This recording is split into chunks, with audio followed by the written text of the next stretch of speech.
বাড়ি থেকে তুলে নিয়ে গিয়ে গৃহবধূকে ধর্ষণ ও কীটনাশক খাইয়ে খুনের অভিযোগ উঠল। ঘটনায় উত্তাল হয়ে উঠল পূর্ব মেদিনীপুরের পটাশপুর। অভিযুক্তকে ধরে চলল গণপিটুনি।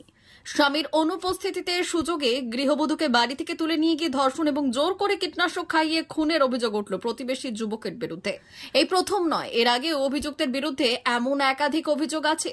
কর্মসূত্রে বাইরে থাকেন মহিলার স্বামী। প্রতিবেশীরা জানিয়েছেন, গ্রামেরই এক ব্যক্তি বাড়ি থেকে জোর করে তুলে নিয়ে যান ওই গৃহবধূকে ধর্ষণ করা হয়। বিষয়টি যাতে ফাঁস না হয়ে যায়, তাই ওই গৃহবধূ যাতে কাউকে কিছু না বলতে পারেন, তার জন্য ধর্ষণের পর গৃহবধূর মুখে কীটনাশক ঢেলে দেওয়া হয়।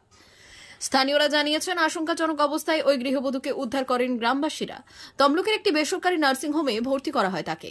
হাসপাতালে শেষ পর্যন্ত মৃত্যু হয় ওই গৃহবধূর। বিষয়টি সামনে আসতেই এলাকায় জনরোষ ছড়িয়ে পড়ে। উত্তেজিত জনতা অভিযুক্ত ব্যক্তিকে বাড়ি থেকে বের করে এনে গণধোলাই দিতে শুরু করেন। খবর পেয়ে ঘটনাস্থলে পৌঁছয় পটাশপুর থানার পুলিশ। সেখানে পুলিশকে ঘিরেও বিক্ষোভ দেখান স্থানীয়রা। পুলিশকে ঘিরে ক্ষোভ উগরে দেন গ্রামবাসীরা। তাদের দাবি, অবিলম্বে অভিযুক্তকে গ্রেপ্তার করতে হবে, কঠোর শাস্তির ব্যবস্থা করতে হবে। যদিও গণপিটুনির জেরে অভিযুক্ত ব্যক্তির মৃত্যু হয়েছে, ঘটনায় চাঞ্চল্য ছড়িয়েছে এলাকায়।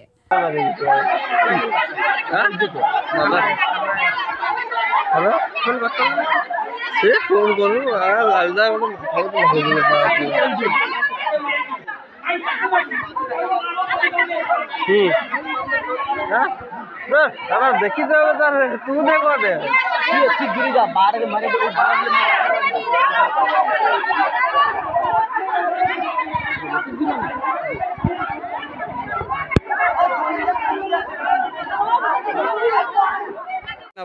আমি যখন আসি এখানে শুয়ে আছে, বলছে আমাকে ওষুধ খাইয়ে দিয়েছে, সুস্থান বেড়া ওষুধ খাইয়ে দিয়েছে আর মাইতি, আর আমার সব সর্বনাশ করে দিয়েছে, আর আমার সব নিয়ে চলে গেছে। আমাকে বাড়ি থেকে তুলে নিয়ে এসছে? তাহলে হ্যাঁ, বাড়ি থেকে তুলে নিয়ে এসছে। টাকা নিয়ে নিয়েছে, কানের রিং খুলে নিয়েছে, নাখুন নিয়ে নিয়েছে।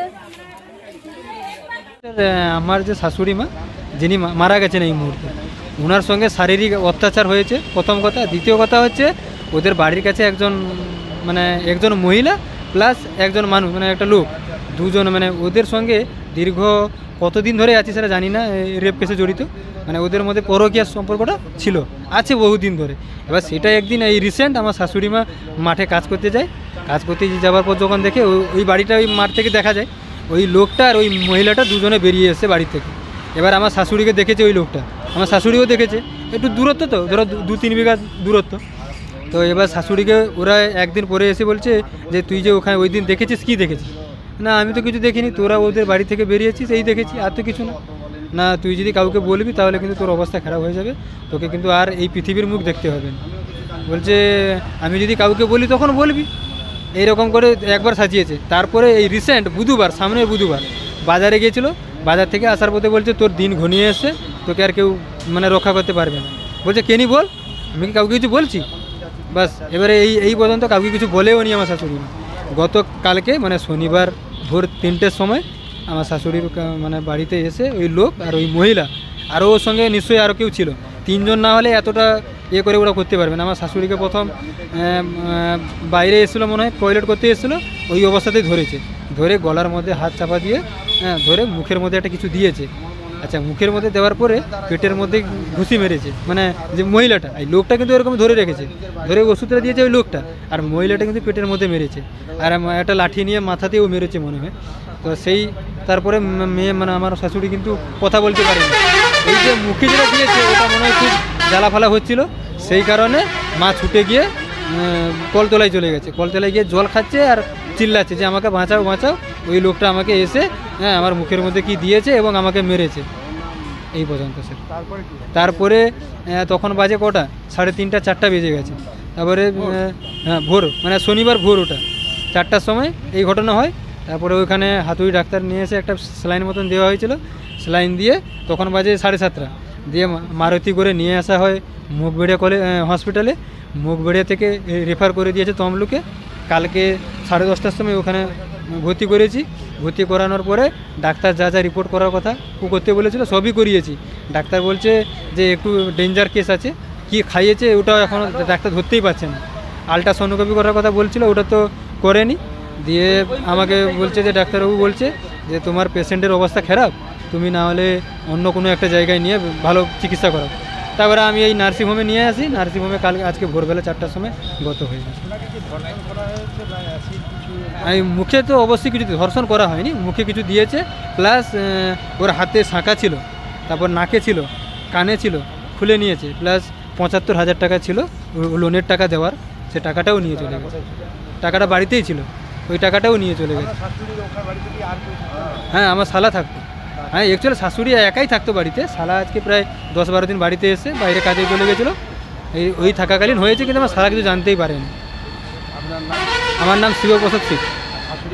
শাশুড়ির নাম হচ্ছে খুকু রানী সিট। খুকু রানী সিট।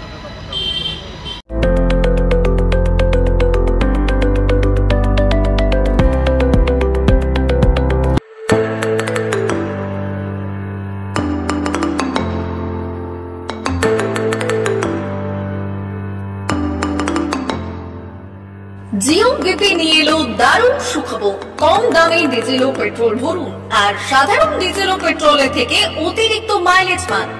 জিও বিপি নিয়ে এলো দুর্দান্ত সুযোগ। জিও বিপি থেকে আপনার গাড়িতে ডিজেল ও পেট্রোল ভরুন আর পেয়ে যান 4.3% অতিরিক্ত মাইলেজ। শুধু তাই নয়, অন্যান্য তেলের থেকে জিও বিপি তেল নিলে পাচ্ছেন আকর্ষণীয় উপহার। ডাবল লাভ পেতে চলে আসুন আমাদের জিও বিপিতে। আপনার শহরেও পাবেন এই সুবিধে।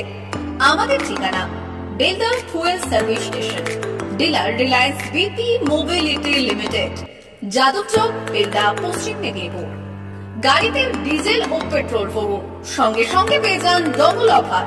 অফার পেতে চলে আসুন আমাদের ফুয়েল স্টেশনে। প্রোপাইটার যুগল কিশোর দাস।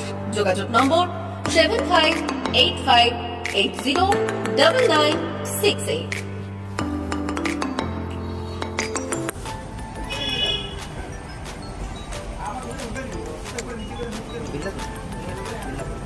একটু মোবাইল নাম্বারটা বলুন। আমাদের এখানে এখন ওই স্মাইলি অফার চলছে, তো আপনি 1 লিটারে যখন 1 লিটারের উপর তেল নেবেন, 1 লিটারে একটা করে স্মাইলি পাবেন। একটা করে স্মাইলি মানে হচ্ছে আপনি 25 পয়সা করবেন। এটা আপনি যদি এখন 3 বছর আছে, আপনি যখনই তেল ভরবেন তো আপনার মোবাইল নাম্বারটা এন্ট্রি করবেন।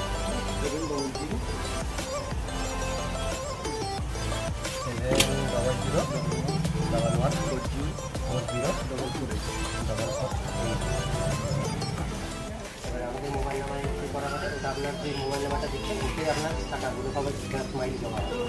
যখন আপনি ওটা কিছু একটা অ্যামাউন্ট ব্যালেন্স হয়ে গেলে আপনি ওটা রেডিং করতে পারবেন। আর আমাদের এখানে জলের ব্যবস্থা আছে, বাথরুম আছে ওই সাইডে, তো আপনি এগুলো ইউজ করতে পারেন।